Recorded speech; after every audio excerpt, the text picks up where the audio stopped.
Today, let's get started with Ilia Topuria sends a message to Islam Makhachev. While once again, Ilia Topuria had another press conference last night. During the press conference, he sent a message to Makhachev. And before we continue, make sure to leave a like on the video to help support the channel. You know, from the beginning, he wanted to give the impression that he had some sort of decision to make. He also said about a week ago, my move up to welterweight isn't going to matter because I'm not planning on vacating my title. You remember that, right? And I had said before that I didn't move up to lightweight to ask anyone for anything, and that I was the one in charge. So who got their way? Who did what they said? As always, him or me. So after this fight, when I have the belt, he can get in line, which is a long one, and someone's eyes will be shining. It looks like the feud between the two is continuously heating up. Ilia Topuria also talked about moving up to welterweight after winning the belt. It's not the plan to fight for the lightweight title and go straight up to welterweight. Whatever works for the UFC and me, we will do it.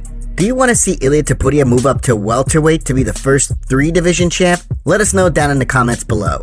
Jon Jones is mentally exhausting Tom Aspinall as a tactic? As a lot of fans continue to use the word duck while talking about Jon Jones and the fact that he has yet to sign to fight Tom Aspinall, one of his former foes has presented a much different theory.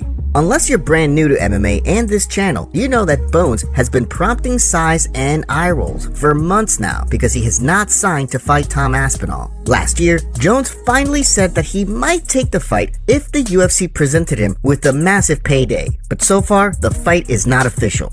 As noted, many have argued that Bones is worried that the dangerous Aspinall will hand him his very first real defeat. But during a recent ESPN appearance, Anthony Smith had this to say about Jones. Jon is a master manipulator, and he's a master at mind games that are behind the sport. He's been doing it for years against the best guys in the world. I understand Aspinall has this fighter mindset. The person who cares the least in every negotiation wins. Jon Jones does not care what Tom Aspinall wants, and in fact wants to do the complete opposite of what Aspinall wants. It's one of the most exhausting things I've ever had to deal with, and I've got to respect it. Jon is the master at emotionally and mentally exhausting people, and you can see it in Tom Aspinall already. It is an interesting point, and not surprisingly, Smith's comments drew plenty of reactions online. Here's some of it. Anthony knows Anthony was manipulated by the fans to think he did the right thing not taking the DQ win, so he never became champ, and those same fans make fun of him all the time. Talk about manipulation. Actually, Dana White in the UFC is mentally exhausting Aspinall. If the UFC wasn't a circus, Tom would be undisputed right now, and Jones would be stripped. I really don't know what's more pathetic here. Smith trying to glaze Jones despite his actions, or the line of reasoning used to glaze Jones. Since when did playing mind games via delaying real competition become something admirable at all? Aspinall might have to move on, cause I don't think the UFC is gonna strip him. What do you think? Is the delay all part of Jones's master game plan, or is he just ducking the rising star? Dricus Du Plessis only has one way to win against Khamzat Chimaev? Sean Strickland has fought Dricus Du Plessis not once but twice, and has also sparred with Khamzat Chimaev. So it's not surprising to hear that the former middleweight champion has an interesting take on how the fight will play out. In fact, Strickland believes DDP can hand Chimaev his first loss if he's able to do one thing. Recently, Strickland spoke with Helen Yee, and Yee told him that DDP and Chimaev are booked to fight on August 16th at UFC 319. After firing numerous insults at Chimaev, Strickland proceeded to offer this breakdown. Someone like me, I've been training with these for years. I usually could counter wrestle and grapple him. So I just don't know if Dricus will be able to counter wrestle him, but if he can, I think he wins hands down. I sparred the Chechen.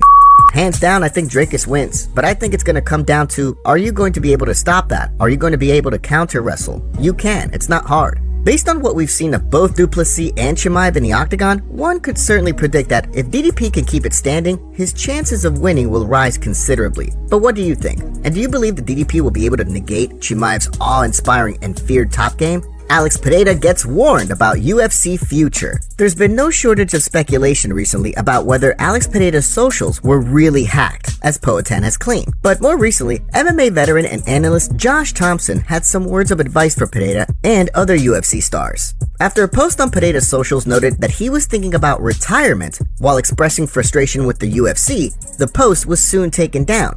Pereira then claimed that his account had been hacked. A lot of people, particularly insiders, however, were not buying this story. The theory is that the post was in response to negotiations for the Magomed Ankalaev rematch, and that maybe the UFC was pushing Pereira to fight sooner than he wanted. Well, during a recent episode of the Weighing In podcast, Thompson proceeded to report that he's been told by managers that the UFC is not willing to halt the promotional machine for anyone, even its stars. As soon as Thing was put out, I've had conversations with a lot of these fighters' managers. Literally, they were texting me this.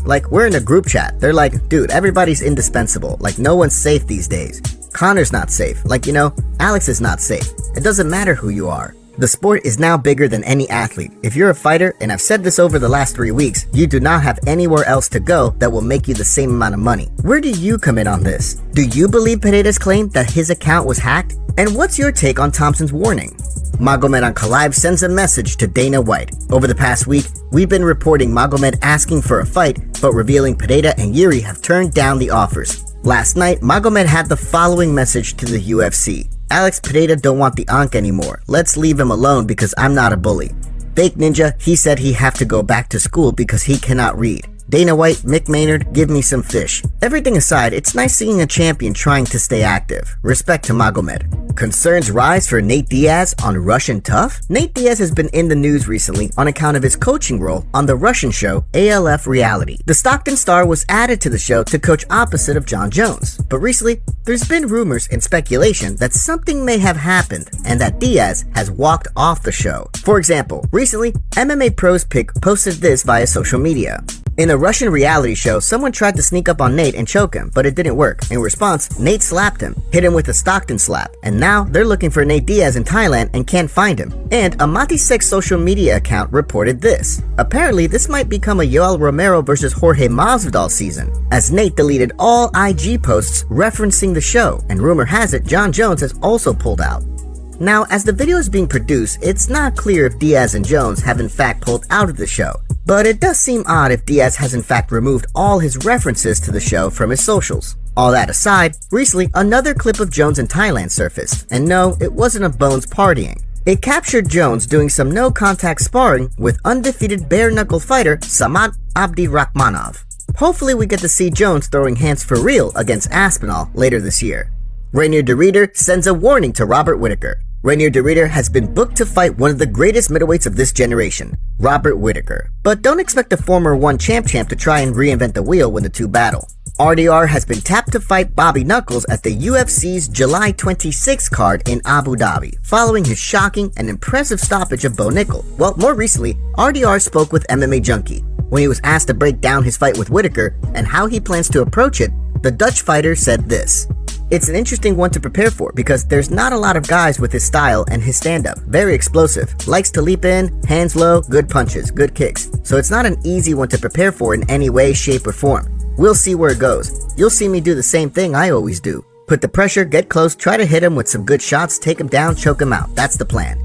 Sure, sounds like a plan, but will he be able to get Whittaker to the mat? Yes, RDR did just stop one of the most decorated wrestlers ever to cross over into the UFC's middleweight division, but the finish didn't come as a result of de Ruyter's takedowns. It came by a couple of vicious knees, and even Nickel's biggest boosters would likely concede that Whittaker's striking is on a whole nother level than the former wrestling phenom. But what do you think? Do you see the Dutch Knight choking out the Reaper? UFC updates. Let's take a look at some UFC updates. Recently, the UFC announced that Neil Magny and Gunnar Nelson are gonna battle at the promotion's July 19th card in New Orleans. This will mark the second time the welterweights have been booked to fight, as back in 2018, the two were scheduled to fight at a card in Liverpool, but Gunnar Nelson was sidelined with a knee injury at the time.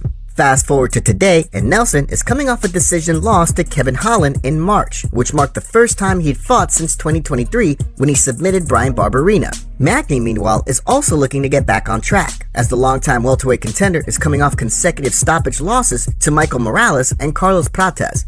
Recently, Leo Guimaraes reported that flyweight Gabriela Fernandez and Julia Stolarenko are gonna throw hands at the UFC's August 9th Vegas card. Fernandez will look to build on a 2-fight winning streak, which includes wins over Kong Wang and Carly Judice. Stolarenko, meanwhile, was stopped by Luana Carolina this past February, which marked the first time she'd competed since she tapped out Molly McCann in 2023. It looks like Kai Asakura could be stepping back in the octagon soon, as it's being reported that the former Rizin champion recently posted this via social media, starting to prepare for battle. The Japanese star was tapped to fight flyweight king Alexandre Pantoja this past December in what was Asakura's UFC debut. Pantoja choked him out in the second round. It'll be interesting to see who the UFC books for Asakura, who's currently ranked number 15 in the flyweight division. And recently, Jimmy Crute reported via Instagram that he signed a new 4-fight deal with the UFC, and that his next fight is also a done deal. The Australian didn't announce any details, however.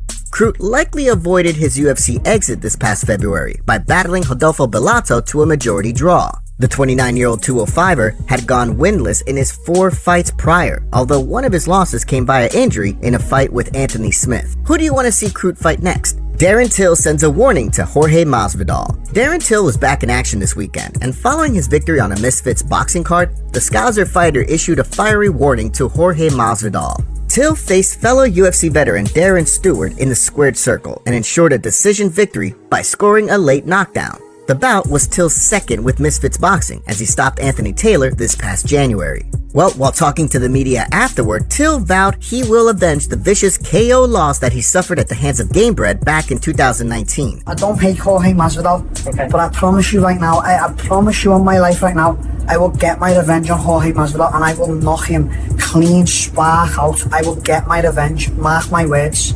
It'll be interesting to see if the rematch actually happens, but with Masvidal still planning to return to the UFC, a few things would have to fall into place before that happens. Till was also asked about Tommy Fury, who he was supposed to box in January, before the latter withdrew. At the time, Fury cited Till's repeated threats to use MMA tactics as a reason why. Well, once again, Till did not hold back. There was a big fight. I'm not interested in Tommy. He said he was going through a lot in his personal life. You're not going through a lot of We're all going through mate. You know what I mean? We've all got family problems and we all got trauma. Your problems on the outside. What era are we living in? So what? Just because you're having problems outside of the ring, does that mean you forget how to fight all of a sudden? It mad doesn't wash with me. I'll be honest. If he wants to fight, look, we can fight. Do you see Fury and Till fighting at some point? Or do you even care if they do?